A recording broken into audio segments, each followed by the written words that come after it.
Hello and welcome to today's Yorkshire Voice at 4 o'clock. I'm Amy Goodall.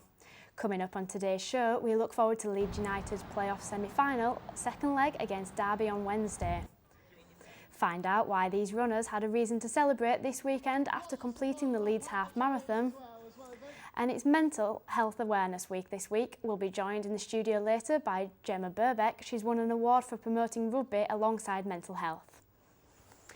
Leeds United took a big step towards the playoff final as they beat Derby County 1-0 in the first leg of the semi-final on Saturday. They'll be looking to complete the job on Wednesday night and make it to Wembley. Our reporter Matthew Ramage has more. United continued their 100% record against Derby this season, but the result was marred by controversy. Referee Craig Pawson awarded a penalty to the Rams, but then overturned the decision after conferring with his assistant. The result has left Leeds in the driving seat ahead of Wednesday's second leg at Ellen Road.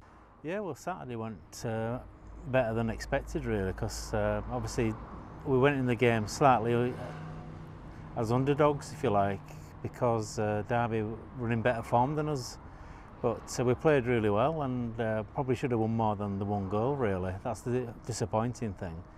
If we'd have gone into Wednesday's game 2 or 3 up, I think it would have been a formality, but it's still finally poised at the moment. But I thought, the team really stood up and played really well Saturday, and it was one of our better performances in the last sort of few months. All the comebacks that we had last week, I mean, it's definitely not over yet. If Derby get an early goal on Wednesday, then it's back to square one again. So it'd be nice to get a nice early goal and then sort of take it from there. But Leeds, obviously, you could say they've blown it already by not getting automatic. We're all hoping that they won't blow it now, being in such a dominant position for Wednesday as well. 4 of the 7 goals we've scored against them this season have come from Roof. It's going to be a massive loss, really, but then again we've got Bamford to come in from his suspension, so he's a ready-made replacement. So hopefully he'll do the trick as well on Wednesday when he plays. He's got a point to prove as well, so you never know, he might come up with the goods. It's been a long time since we watched him a match of the day. That's what most teams are gauged by these days, so it'd be lovely to sit down on a Saturday and watch Leeds United playing with Gary Lineker presenting match of the day. That shows we'll be back in the big time, and it's been sadly missed over the last 15 years. Even with 90 minutes left in the tie, Leeds fans will already be thinking of a day at Wembley and even a return to the big time. Volunteers from a community cafe in Leeds had 2 reasons to celebrate this weekend. They completed the half marathon and raised money to keep their cafe open. They've almost hit their target, but there's still time to donate on their Just Giving page. Abby McClure reports. Taking a well-deserved break after running over 21 kilometres through the streets of Leeds. Yesterday, these volunteers at the Rainbow Junction Cafe ran the gruelling Leeds Half Marathon. The cafe, held at All Hallows Church in Hyde Park, turns food waste into a tasty lunch 3 days a week. We're a community cafe, we're a great community hub. We've got a great atmosphere, loads of workshops going on as well, and lots of an advice service. The food is good, and the food is being saved from the bin, so you're helping the planet. Emily couldn't run this year due to knee injuries, but a team of 4 volunteers have taken over. The cafe has been running for over 4 years, but without fundraising, it's at risk of closing. The money raised is so important as the cafe runs on a pay-as-you-feel basis. The idea is that those with more money pay extra to cover those who can't afford the cost of the meal. And that's kind of, again, why this run is important, because those daily donations are just not like cutting the mustard. That we're not getting enough money to sustain ourselves, so we have to do so many kind of extracurricular things to try and bring in that, to try and rectify our cash flow, basically. It was an unexpectedly warm day for the half marathon yesterday, but all 4 volunteers completed the race. They've raised over 2/3 of their £4,500 target, and there's still time to donate on their Just Giving page. There was quite a lot of walking. I was in quite a lot of pain for the second half. So rather than kind of like be in more pain, we kind of just decided to cut our losses and just take it easy. I love it. I just want to give back as much as I can, and I'd been running a bit when it came round, and I just thought it's something that I could do, and hopefully we'll raise enough money to keep the cafe open a lot longer. Worth the effort for these runners, the cafe survives and will continue to help tackle food poverty and food waste in Hyde Park. Now for some news in brief, West Yorkshire Police is to recruit a new Chief Constable on a salary of more than $180,000. The former Chief Constable, Dee Collins, retired last month over health issues. Police and Crime Commissioner Mark Burns-Williamson said he was looking for a dynamic, forward-thinking Chief Officer. Interviews for the post will take place in June. A University Leeds professor has been announced as the new Poet Laureate for the UK. 55-year-old Simon Armitage has published 28 collections and his work forms part of the national curriculum. The West Yorkshire writer will hold the historic post for the next decade. More than 200 dangerous drivers in Yorkshire have been caught by police using an unmarked HGV supercab in the past 12 months. The unmarked supercab allowed police to film evidence of unsafe driving by pulling up alongside vehicles. The drivers are then pulled over by police cars following a short distance behind. Volunteers are being celebrated for their work in the county. Winner of the Sport Award at the Yorkshire Women Volunteer Awards, Gemma Birbeck, joins us in the studio. Gemma, welcome. Hi. Firstly, can you just tell us a bit about the work that you've done this year to win yourself this award? So I've been working with RUFC. We've got a vision to promote the benefits of sport, and we've been reaching out to the local community to try and get more children and adults to participate in sport. As part of that, we've been looking at the barriers that prevent people from getting involved in sport. So things like kit, we've organised a collection for Lord Taverners, which collects recycled kit and donates it to overseas and the people that are struggling. I was just going to say, how have you tied in the work with sport to increase the awareness of the mental health, and why is it so important to you? I think sports helped me in the past deal with my own mental health issues when I was younger, and when I joined the club I was quite not very confident, and being part of that club and there's such an amazing family, I want more people to benefit from that. And going on to the awards night on Friday, did you have any expectation of actually picking up that award? Not at all. There were some really inspirational people there, and when they announced my name, my face just dropped, and the lady even said to me, "You didn't expect to get that, did you?" And I was like, no. I consider it as something that I'm really passionate about, and so I don't feel like it deserves recognition because it's just natural. How did you feel walking up stage? Were you nervous? Blown away? Yeah, it felt quite surreal, but I was glad that our club got recognition for what we were doing. Mm-hmm. And so far this year, you've won Volunteer of the Year for Yorkshire Carnegie Community Awards, as well as Clubman of the Year at your local club, Airborough, and now this award for your county as a whole. So what is next for you? What are your future plans? I'm just going to keep doing what we're doing. We're going to organise a mental health event which promotes the benefit of sport and how sports participation and being part of a team can improve mental health. Lots of plans for our 50th anniversary, so we're going to reach out to more of the community, try get them involved.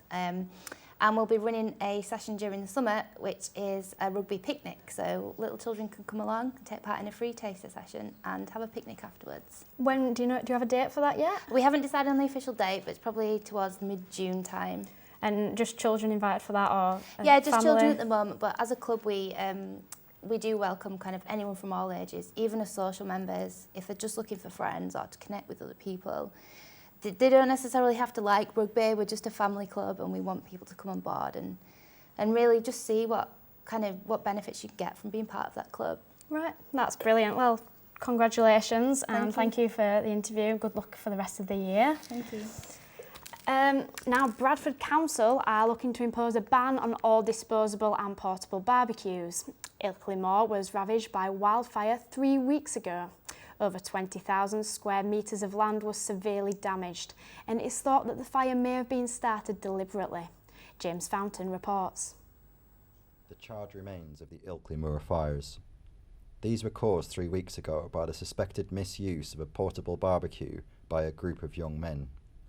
Rights of Way, a Bradford City Council group, are keen to ensure this does not happen again. We're looking to implement or introduce a thing called a public space protection order, which would effectively prohibit the use of barbecues and lighting fires, etc., on specified areas, and the moorland areas within the Bradford district will be specified if that order comes about. Locals will be pleased that measures are being put in place to deter criminals in the future. But sadly, it seems the damage on Ilkley Moor will take a long time to heal. Yorkshire has welcomed artists from Mexico City to celebrate the Day of the Dead. Leeds and Mexican artists have been working on sculptures as part of the Grief series in the Merrion Centre last weekend. The Grief series asked people to contribute memories to offered shrines inspired by the tradition. The Grief series is a big series set up in the Merrion Centre, and we have heard more from someone at the site. Well, I suppose we've just been really overwhelmed by the really warm response that we've had from people in Leeds to working with artists from Mexico. We weren't sure how much the language barrier was going to be a problem, and how much the English weather was going to be a problem, because nothing dries in quite the same time. But they've been saying that even though the weather's really, really cold, the people are really warm. So they've had a lovely introduction to the UK. Now let's go on to Tom with a roundup of the rest of this week's sporting action. Tom? Thanks. Well, it's been a big weekend for sport. As we know, Leeds United came out 1-0 winners over Derby County in their playoff first leg. The Whites have, however, suffered a blow for the second leg as striker Kemar Roof has been ruled out of Wednesday's match against Derby with a calf injury.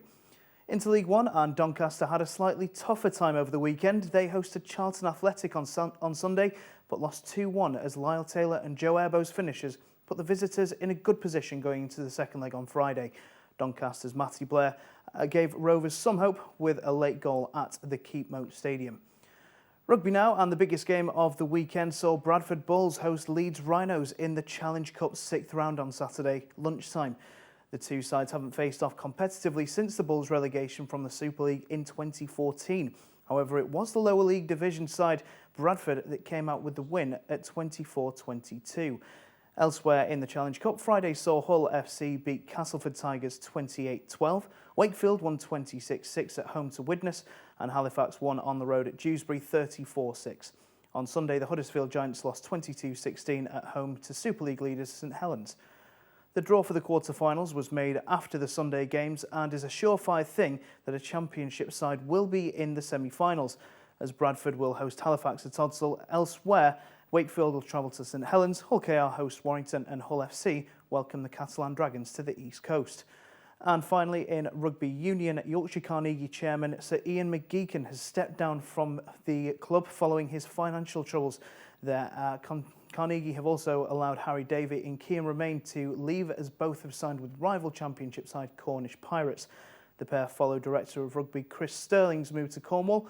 But that's all for today's sport. We'll have more through the week as we gear up for the crucial matches in the playoffs on Wednesday and Friday. Back to you, Amy. Thanks, Tom. And it's looking lovely out there. Anissa, where are you today? Good afternoon.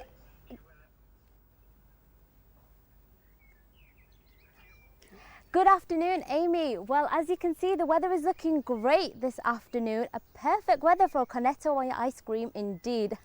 So the weather today is looking dry and sunny with the temperatures of 19 degrees of blue skies. Although there is a very high pollen count today, this will be occurring tomorrow with the temperatures running of 15 degrees. Leaving patchy clouds and clearer spells throughout the day, warm by day and chilly by night. Over to Wednesday and Thursday, it will be looking around 14 to 15 degrees. Over to the weekend, it will be looking partly cloudy throughout the day, and some rainy showery spells will also be showing. So it will be turning cloudier, breezy and cooler as we get towards the weekend. So do enjoy the sunshine for as much time as we got, and do crack on a barbecue. Over to you, Amy. Thanks, Anissa. At least we know we've got some lovely weather to look forward to this weekend. But that's all we've got time for today here at Yorkshire Voice. There's more news and sport on our website, or you can follow us at Yorkshire V. We're back at the same time tomorrow, but that's it from here in the Leeds Trinity newsroom. I'm Amy Goodall. Goodbye for now.